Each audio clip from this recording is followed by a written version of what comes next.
So this morning, I want to apologize in advance for the way I sound. I'm stuffed up again. Just too much dust. It's that time of the year. We've entitled our message, does anybody remember last week's title? Wow, what happened to you? That's a thought, I'll tell you. Well, this morning, you might not like this title. Because the title of this morning's message is, I'm not tired enough yet. See, that's usually like, that's not true. Sometimes we lead very difficult lives where you can be pretty tired. Am I right about that? Yeah.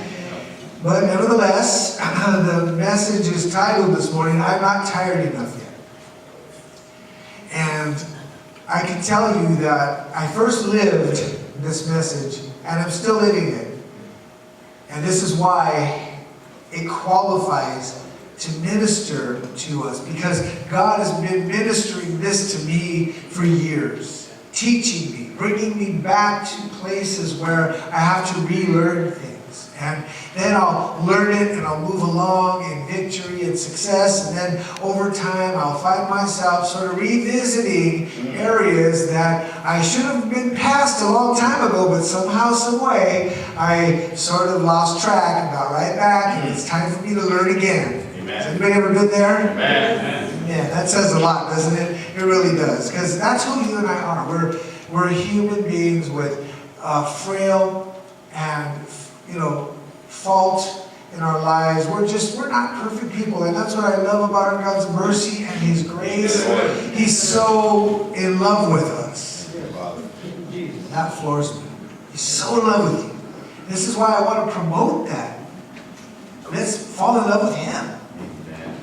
Amen. Let's fall in love with Jesus. And every aspect of what He wants us to. That includes His Word. Very much so, it includes His Word. So, I'm not tired enough yet. Is the words that I will not say, but sometimes I live. I won't say those words because I don't want any more work. And I don't want any more responsibilities. And I want a little free time. And I would like to have a time of rest. A little bit of chill time. Anybody? Here. So I don't want to say those words. I'm not tired enough yet. Doesn't mean I don't say them with my actions. Wow. So I'd like to introduce this and lay the foundation in a different way this morning, by pointing out that as Christians, we experience tests. If you think about the enemy, Satan, he doesn't actually test you. He tempts you. He lies to you. He paints pictures that are not true, inviting pictures to see if he can draw you in. So the enemy doesn't test you. He tempts you. But the Bible does teach that God is the opposite. The Bible says God will not tempt anyone. So God doesn't tempt you, but God will test you. And that's the truth. Anytime you think of the Lord and you think of the enemy, there's always going to be a complete opposite. Because the enemy has nothing in Jesus. And so, the testing of the Lord, we mention this often, but it's worth it. It's really important to think about it and to remember this. We get tested by the Lord, not so that God can find out where you're at. Okay? How many of you remember the days of school? Tests and exams. Not only school, sometimes work, right? And different. How many of you remember the nervousness of not wanting to fail? I know full circle. Not wanting to fail and still failing it. I know what that feels like. It just seems like tests, they're just full of anxiety, right? You just, I gotta get this done. Well, when God tests us, it's not like that. You know, in school or in a job or anything like that, there's this intention to find out where are you at in your knowledge, in your understanding, in your commitments, in your abilities. These tests that take place are to see where you're at. And it's for the person who is testing you to find out where that's at. There were other kinds of tests that you and I might have faced. Anybody ever faced a sobriety test? Don't lift your hand on that one. Huh? Remember this?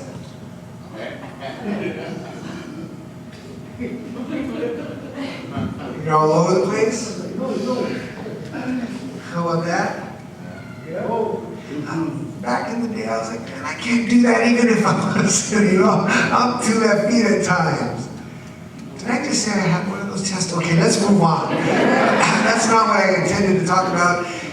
There are all kinds of tests, and no matter what those tests are, they're always to find out where you're actually at.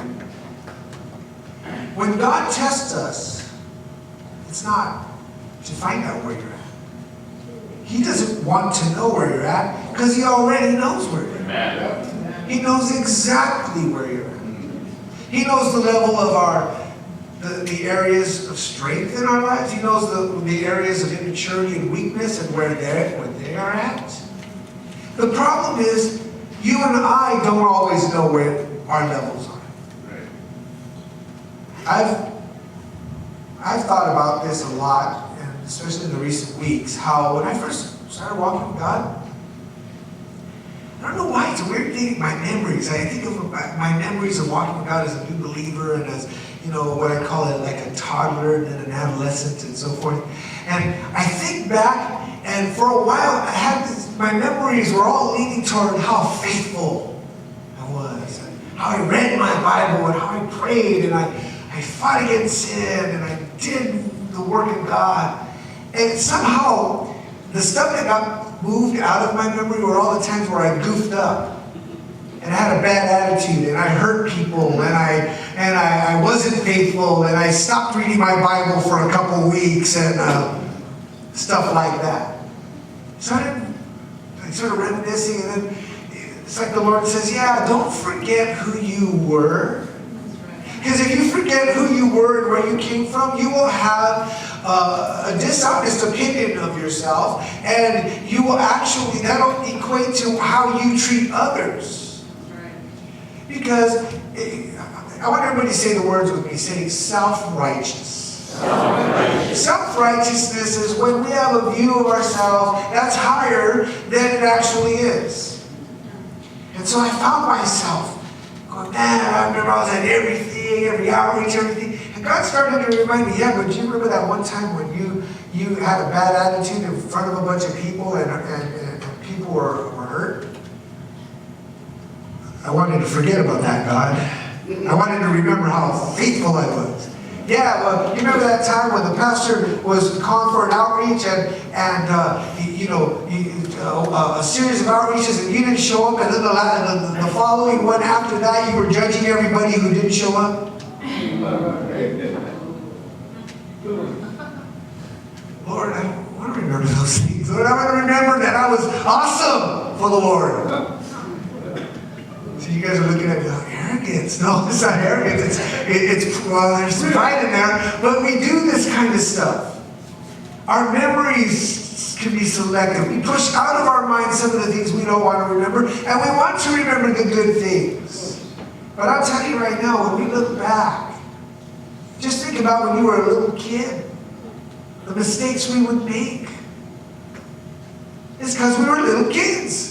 And we didn't know any better. And so we did stuff, and then we learned. I mentioned this over a few times over the years.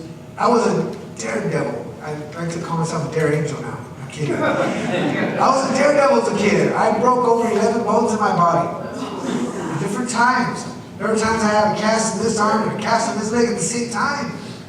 I was just one of those kids. I was always pushing the limits, see what I can do. And I always found out what I couldn't do. Yeah, I thought I was going to do this, and I ended up not being able to do it. So, We make mistakes. We do this because we're immature. And in our walk with God, God is building us and developing us, teaching us, preparing us, working on us, so that we grow in Him and are used of Him and reflect Him and love others with His love. And all that is a process, folks. It is a process. It doesn't happen overnight. And so, there's 30 plus years now behind me walking with the Lord. And I look back and God allows me to remember some of those mistakes and some of those things so that I know where I'm at. Because He knows where I'm at. And He knows where you're at.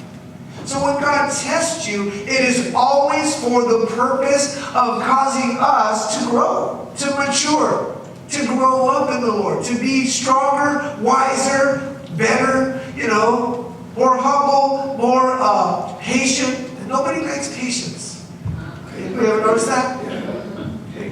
Usually our prayer for patience is, Lord, I want patience and I want it now.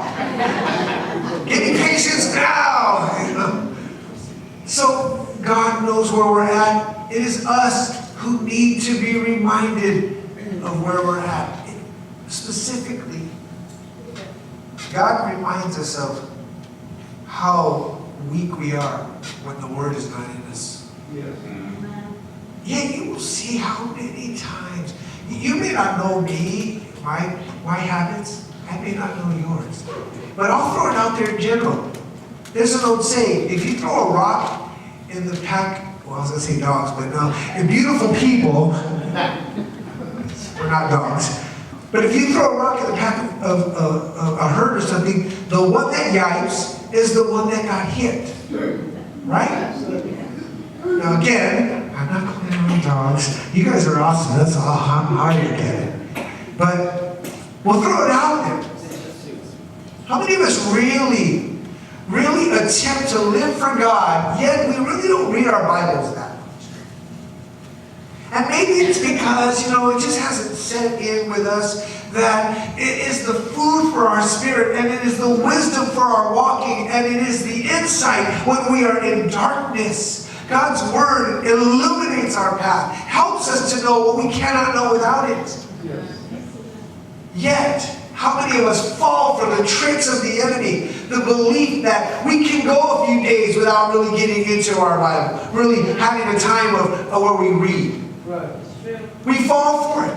I got this, and then what we'll do sometimes is we'll take a quick 30 seconds, flip the pages, read a verse or two, grab our little card or something, read that real quick, so we can say, I read my Bible, but that's the equivalent of stopping at Starbucks for a coffee, and you only drink a coffee once a week and eat or drink nothing else. I promise you, you'll die. And I'll be able to say Starbucks killed you. I gotta be careful with that. It's on YouTube. So, sometimes we do those kinds of things because we believe something about ourselves that isn't true. And maybe we don't say it, but we believe it and it comes out in our actions. Yet the Word of God it's the life-giving insight that God gives us. He allows us to know our God and to know how He deals with people and how He deals with us and His wisdom. All of that. Yet, how many of us, and again I throw it out there generally, how many of us convince ourselves that we're strong enough to live this life, wise enough to make decisions for God, intelligent enough and disciplined enough to do it on our own ability, and we don't need to commit to any kind of Bible reading. Right. You see, the truth of the matter is, we're constantly juggling our life and our time, and so I bet you that happens to all of us. At some time or another. You even get to the point where you're just looking at the lines while you're thinking about, man, I gotta pay that bill. I gotta get that laundry. Oh, I gotta go to the market. Oh man, the kids again. Oh my goodness. See, for me, it's always a water issue. It's always plugging. I was trying to read yesterday, and the kitchen sink just said, "My turn." Remember 2 weeks ago? It was my restaurant. Does anybody remember this? Does anybody keep track right now? I'm telling you. I was sitting there on the couch, I looked up and I was like, foul devil. Amen. And there I was, again. Life can get like this. And we're going somewhere. We'll get to the scripture in a minute. So I get this text from my friend over at Ballpark, and I share about him a lot. And he sends me the text. Psalm 109, I think it's Psalm 119, 105. I think that's the one. Thy word is a lamp to my feet and a light to my path. And he sends it right during the time where I'm going through the motions because I gotta read my Bible, but I'm a little busy. And you know what? I've been serving God long enough. I know what to do. I'll read pages and keep going. So there I am, convicted again. God, thank you for reminding me of how much I need your word. I'm only using the word, but for some of you, oh no, I read every day. No issue. I don't even have to listen to this message. I'm good. I read every day. Now, how about your prayer life? Running out the door. Father, I ask you to help me to get to work safe on time, no accidents. Help me not to get angry at anybody, road rage, and put your jacket on and get in your car, ready to go right there. And that was your prayer for the day. Back up here. Oh, that's on a terrible. I'm sore. Oh, creaky. Did you hear my bones crack? Did you hear that? I'm glad if you didn't hear it. That was those 11 bones. What's this have to do with the title? I'm not tired enough yet. Well, this is where I want to bring this into a personal way and something that will just really help us. When God is testing me, He's showing me where I'm at. He's allowing me to see where I'm really at so that I can say, oh, I need to work on this, God. I'm sorry. Forgive me for that. I became too confident in myself, and so I need to work on that. So whenever God's testing me, it's always to cause me to grow and mature so that He can actually bless me. So when He's testing you, it's for the intent to bless you. He tests you to bless you. He tests you so that you can see where you're at, so that you can work on the areas that need to be worked on, so that you are ready for the blessing. Can you imagine if, just for an example, God decided to bless you with, let's just say, what's the lottery at right now? Don't answer. That's a trick question. I don't play the lottery. Anyway, 100 million mega whatever power roll. What the, I don't know what Powerball. Thank you. I don't know what it is. Well, if all of a sudden God just dropped that 100 million on your lap, everyone in here would be like, "Oh, I know what to do with it." Truth is, you don't. Oh, yes, I do. No, you don't. Yes, I do. I said, no, you don't. You don't really. See, here's the reality. God knows what we can handle. So the blessing that He wants to provide, He wants you to be able to handle it. Okay? If you're one of these people who never knew how to take care of a car, you might not get a new car right away. You might get a bucket. So you guys say, you know what, kid? You don't know how to work on a car. Every time you get something, next thing you know, you're riding on a donut and the window's broken and you got a dent on the side because you backed it because you were too tired and impatient. You just don't know how to take care of a car. So I'm not going to give you a new car yet. You're not ready for it. That illustration might not fit you. What does? What have you been praying for? Lord, I pray for an increase. What if God says, well, you're not ready for the increase? Because you can't even give for what you got now. God tests you to bless you, and His test is to reveal to you what you're ready for. And what He wants you to do is respond by saying, God, I'll work on that because I want your blessing. I want to walk worthy of whatever you have. I want to do what you want me to do. I want to be tapped on the shoulder. Anytime you call me, I want to be ready. Amen. So he'll test you. You and I, in the test that we go through, you'll feel it. So from here, like I said, the message is always kind of different nowadays, but it's just, it is what it is. Luke chapter 16, verse 10. I'm going to take you there first, really quick. Luke chapter 16, verse 10. We're going to read a couple of verses this morning, but Luke chapter 16, verse 10. When you're there, say amen. I didn't even give you guys a warning on this. I just started talking. Well, you get it so far, right? You're following so far. You understand what God does when He tests you. He wants to bless you. And so, Luke chapter 16, I'm going to go ahead and read it from verse 10. He who is faithful in what is least is faithful also in much. And he who is unjust in what is least is unjust also in much. Therefore, if you have not been faithful in the unrighteous mammon, who will commit to your trust the true riches? And if you have not been faithful in what is another man's, who will give you what is your own? These, in your Bible, probably they're red letters. If you have a red letter edition of your Bible, these are the words of Jesus. And what He's saying, He's saying, look, God will test you.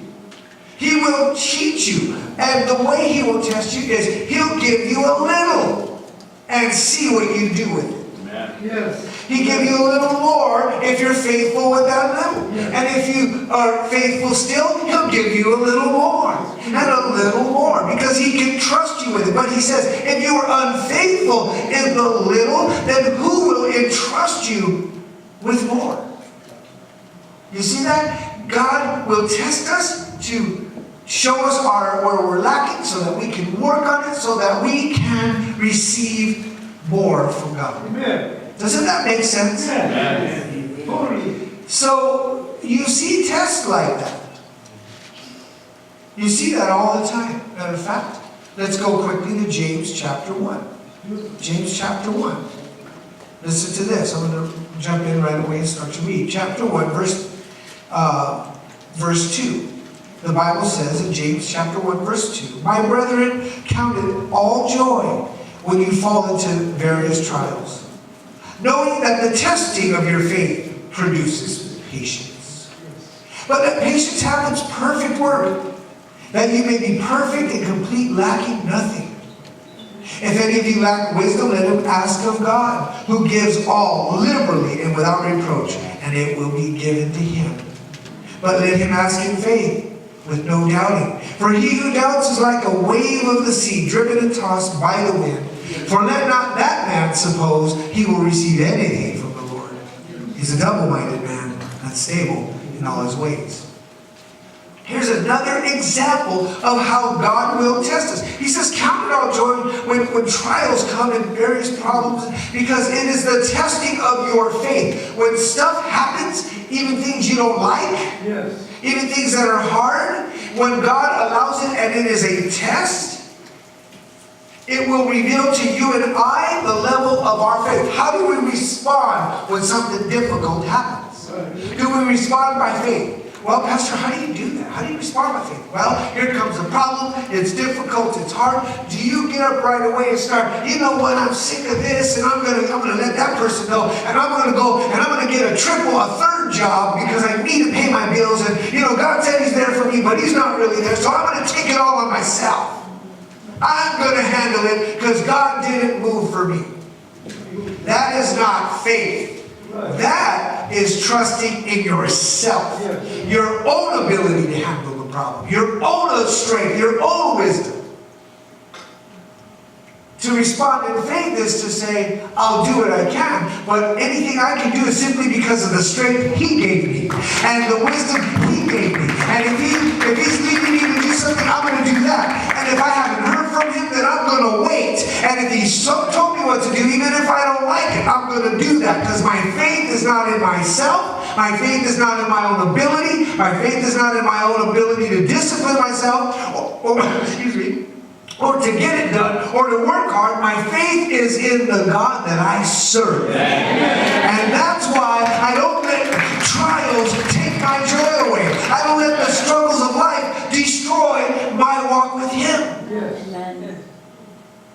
Are we listening? Yes. So what we see is when God tests, even if the test is Him initiating or allowing, there's a blessing waiting. Because you'll learn where you're at. And you work on it. You say, God, I'm sorry if there's a weak area. Or God may reveal to you, you're ready for more. I tested you. You passed the test. You're ready for more. So I'm about to give you more. How many like that part of the sermon? They're like, stay there, Pastor. Right there's good. Yeah. Now, what does that have to do with the title, I'm not tired enough yet? Well, we're going to bring this down, answering that question or looking at that. Because, you know, when you're tested, when you get tested, you can get tired sometimes, right? Life can get very tired. If you ask me this question, just an isolated question, are you tired enough yet? My answer to you was, I've been tired for 30 years. I live a tired life because I maximize the time. I use the time. I'm always tired. If it's just an isolated question. But let's take this in the context of what we're talking about today. Because God tests us. And sometimes the tests are not easy. Sometimes you'll feel tired. But recognize the difference between a test from God and something else. Because when you recognize the difference, you invite it. You count it all joy. You recognize it to be a blessing. You realize something's coming that is so much better than what it is now. And so you're not so willing to freak out and lose your mind and get all weird. Instead, you stay close to the Lord. Yes. There's a difference between that and things that happen. Things that happen because we keep doing the same stuff over and over. It's not God testing you. We keep making the decisions. We keep doing the same things, and we keep going through problems. And we won't change it. We won't adjust it. We won't identify. We just keep doing the same thing. And that's where the question would come in. Are you tired enough yet? Yes. Are you tired enough to make a change? Are you sick and tired of that same result happening because you keep doing the thing that you know you shouldn't do? Amen. See, sometimes believers get these confused. Oh, I'm going through trials and testings. Oh my goodness, it's so hard. I'm so tired. And, well, those are good things. And recognize, separate them. There's that other category where you and I, we tend to do stuff that we shouldn't do. Or flip the coin over. We don't do what we should be doing. And then the results come. And when the results come, we're like, oh, I hate this. I'm so sick of this. I'm tired of it. Why? And you get all weird. I'm throwing my drama again, a little skit. But we get all weird, and then when the dust settles, we do it again. Wow. We respond the same way. Broken record. Well, nowadays it's what? Broken e-file online. Anybody remember records, young people, vinyl, those things? What would happen, we'd play records back in those days, and we'd put the needle on it, and every once in a while there'd be a scratch in the record, so it would be playing the same, it's good, the same line, the same line, the same line, the same line. And as a young person, I remember, my memory of that was, a big old party in my house, people sick everywhere, you know, everybody's all messed up in the house, and nobody's sober enough to go fix the needle. Even the people that are out there dancing right there, right? It's broken, but they're so drunk. They don't hear it. It's the same line over and over. So the other people look at me and I have no idea what he is talking about right now. But here's the thing. There are things that are happening to us, things that are reoccurrences that are not the test of God. They are the result of us and the decisions we continue to make. And it is the broken record of all time. You're like, man, you know, we sound like a broken record because we get mad, frustrated, we want to blame, we want to get all weird about it, then we calm down, and the enemy steps back a little bit, and then something else comes and we respond the same way and get the same results, and we just don't change. Now, I told you that this came from a personal place in my life. I thought the Lord sort of guided me to 2 different places in the Word, just for some personal areas in my life. That cycle of learning, coming back and learning again how important it is to read my Bible, pray faithfully. Now when I say that, you know, I realize there's a lot of you going, what? Pastor doesn't read and pray? No, that's not exactly what I'm saying. What I am saying is, I have a desperate need to pray, to read, to be faithful to God, because it is God that I need, and I need all that He has for me, and I love and appreciate everything God does when I am plugged in to Him, and my life is His. But I do go through times where that becomes where you're just going through the motions. You're just doing it just to do it. And after a while, if you do that long enough, you'll start to get confident that you can live this life without being really committed to it. And so then what happens is you'll back up a little bit. Before you know it, you've skipped 1 day. Then it's 2 days, maybe 3 days. And then you start noticing your attitude starts to change. And there's pride starts creeping back in. You know, there's no humility. There's no real love and patience. There's just nothing but short-temperedness and crankiness. And it's because we're going through the motions, but we're not. It's not meaningful anymore. It's not what we've always known it's supposed to be. God shows me the story of the prodigal son. It's found in Luke chapter 15. We'll go there. I got a couple minutes. You guys all right? Can you have this? Okay, Luke 15. Let's go to quick. Luke 15. Hallelujah. I am glad you guys are patient today. I think you know what time it is. Let's see what time it is. Oh, it's 11:24.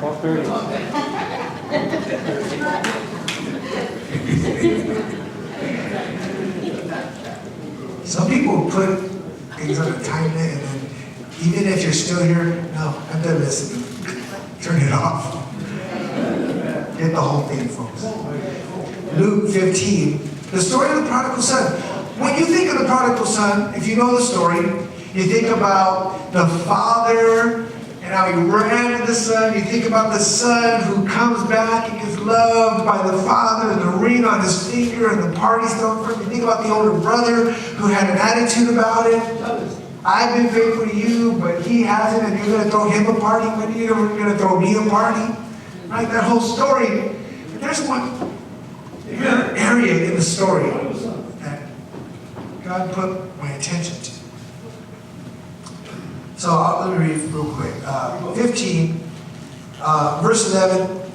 Luke 15:11 says, Then he said, a certain man had 2 sons. The younger of them said to his father, Father, give me the portions of good that falls to me. So he divided to them his livelihood. And not many days after, the younger son gathered all together, journeyed to a far country, and there wasted his possessions with prodigal living. But when he had spent all, then arose a severe famine in that land, and he began to be in want. Then he went and joined himself to a citizen of that country, And he said, and he sent him into the fields to feed the pigs. We're going to stop right there. Like I said, we know the story, but God drew my attention to this. This prodigal son decided he didn't need his father. Now, you and I will never decide that outright. None of us will ever say, I don't need God. But our actions can say it. As a matter of fact, just like the statement, I'm not tired enough yet, we can say, oh, I'm tired of that. I'm tired of that bad thing I'm doing. I'm tired of having money problems. I'm tired of this or that. We can say we're tired, but our actions may say something completely different. I'm tired of having debt. Well, cut up the credit cards then. See, that's a different thing. I'm tired of having money problems, but you won't cut up them cards, will you? You just keep spending. So you're not tired enough yet. When is it going to be where you're tired enough? When you can't handle it and you're almost ready to slip into depression because it's just so bad now you don't know what you're going to do? Is that when you're going to be tired of it? You see, the prodigal son, there's this little place in the scripture, it's very short, but it represents a period of time where he went out and just started doing whatever, and he did not like the results. He didn't like the fact he got burned from people from that country. He didn't like the fact that he didn't know, he wasn't ready for the blessing of the inheritance, and so he didn't know how to spend, and he spent it all. He didn't like the results of being broke, robbed, and he had all his fun, it's all over, and now he's all messed up. He didn't like the fact that now he's got to feed pigs for a living. He didn't like any of the results of what he was doing. I felt like God was saying to me, that's different than a test. A test can be hard, but that is your own doing. That's you saying, I'm just not tired yet.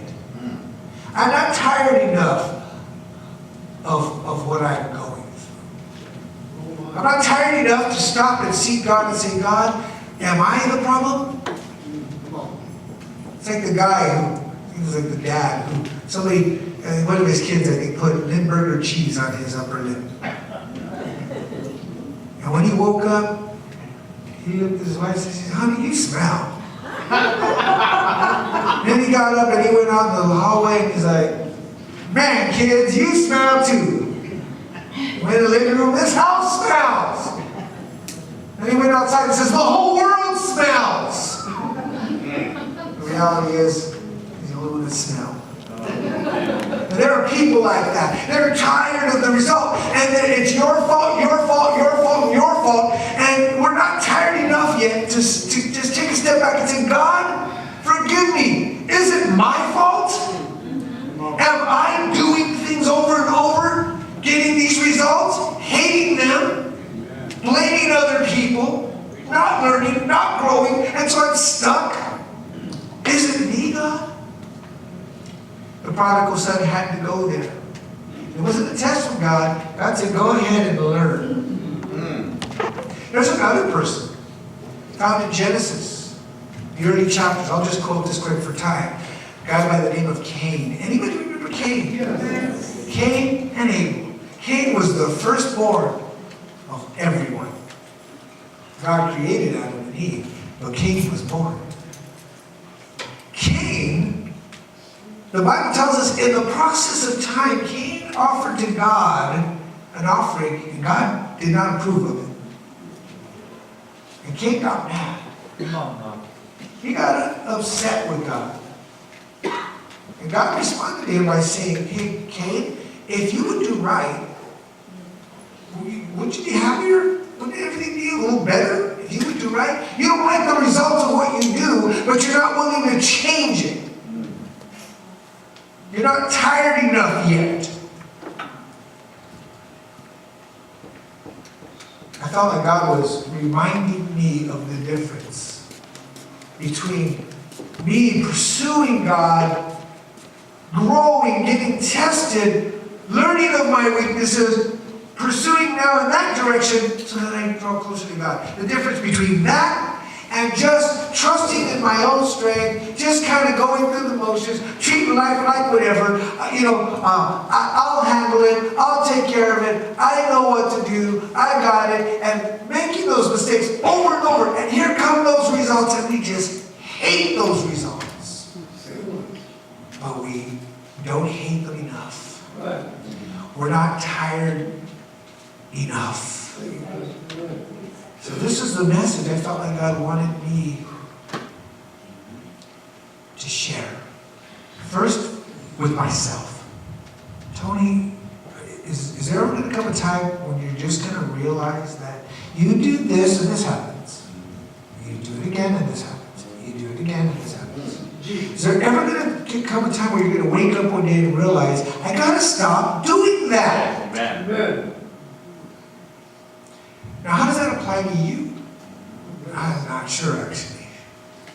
But I want you to think about it. There's some things in your life, maybe you've been blaming other people. Maybe you're even mad at God right now because God hasn't fixed it. And God's saying to you, I want you to reflect a little bit. I want you to take another look. You're tired of that repetitive issue that keeps coming up, but it's nobody's fault. I'm not testing you. Reflect a little. Do you really not like it? Could it be that you need to make a change? Yes. Could it be that you need to just stop doing this so this will stop happening? Yes. Thank you, Jesus. When I felt the Spirit of God of the Lord deal with me in that area, it was weird because I started identifying. It became clear on some areas. Man, wait a minute. Tony, you got some issues. I got this issue where I take on whatever's in front of me. You know, but I forget that there's only 24 hours in a day.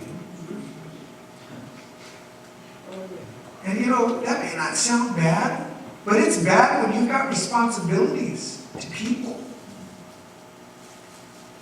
And then when you start not being able to take care of those people and do the things that you're supposed to do, because Tony just won't stop. And God says, well, it's your fault. Don't walk around here, cara de chancla. Poor me. I'm tired. Well, apparently you're not tired enough because you keep doing it. Amen. Now, just because I just was transparent, I told you that, doesn't mean you can walk around telling me, hey, you're not tired enough yet, Pastor. I know. This is why I'm telling you. I don't need the extra sock in the chops, okay? But I wonder, what are you not tired of yet? Jesus. What do you keep doing? Over and over and over and over. Same result, same result, same result. You don't like it, you don't like it. You're mad, you're upset. You blame God, you blame people. It's their fault, it's you. If you would just change, if you would just change. And God's just trying to get your attention. No. Like he told Cain. Cain, if you would just do right, wouldn't I accept your offering? Hey, prodigal son, if you just come back to your senses and realize that you need your father, you need his way better than your way, and apply it to these areas, wouldn't things just be better? That's what I believe God is saying to us today. So we're going to close with some prayer this morning. Here it is. I'm preaching from a place of conviction, and I am not ashamed to say I need my Jesus, and I need to change areas of my life, and I need to work on it. Amen.